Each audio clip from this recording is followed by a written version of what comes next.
एसटीचा प्रवास आता महागला आहे। एसटीच्या तिकीट दरात 15% वाढ करण्यात आली आहे। एसटीच्या तिकीट दरात वाढ झाल्यानंतर प्रवासी नेमकं काय म्हणाले आहेत ते पाहूयात। ऍक्च्युली आम्ही इथे गणपतीपुळेसाठी आलोय, पुण्यावरून आलोय बसने प्रवास करून। काल तिकीट बरोबर होते, पण आजपासून ती वाढ झालेली आहे। ती सर्वसामान्य लोकांना परवडणारी नाही आहे। तर ही दरवाढ ऍक्च्युली थांबवायला पाहिजे आणि सर्वसाधारण लोकांचे मतं जाणून घेऊनच नंतर दरवाढ करायला पाहिजे असं मला वाटतंय। एसटीचा प्रवास म्हणजे सर्वसामान्यांचा प्रवास। पहिली गोष्ट, सामान्य जनता ही सगळी एसटीनीच जाते, कारण खाजगी वाहन काय त्याला परवडत नाही। सामान्य माणसाला आज खाजगी कंपनीमधनं महागाई वगैरे किंवा पगारवाढ काय असा होत नाही। जे केंद्रीय किंवा सरकारी लोकांना दर पंचवार्षिक किंवा वेतन वाढ होते, पेन्शन वाढ होते, तसं काय बाकीच्यांना मिळत नाही।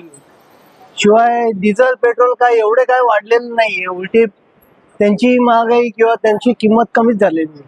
पण त्या मानाने हे जे दरवेळेस वर्षानुवर्ष जी वाढ होते ना, ही बरोबर नाही, ही चुकीची आहे। सरकारने याला कुठेतरी बंधन घातलं पाहिजे। नाही तर मग खाजगी कंपन्यांमधनं जे पेन्शनर रिटायर्ड होतात, निवृत्त होतात, त्यांचा सुद्धा विचार करा ना। आज त्यांना दरमहा किती मिळत आहे? 2000 पेन्शन, पगार असा किती मिळते? बाकीच्या याच्यात पगार बघा, वेतन वाढ बघा, भरपूर असतं।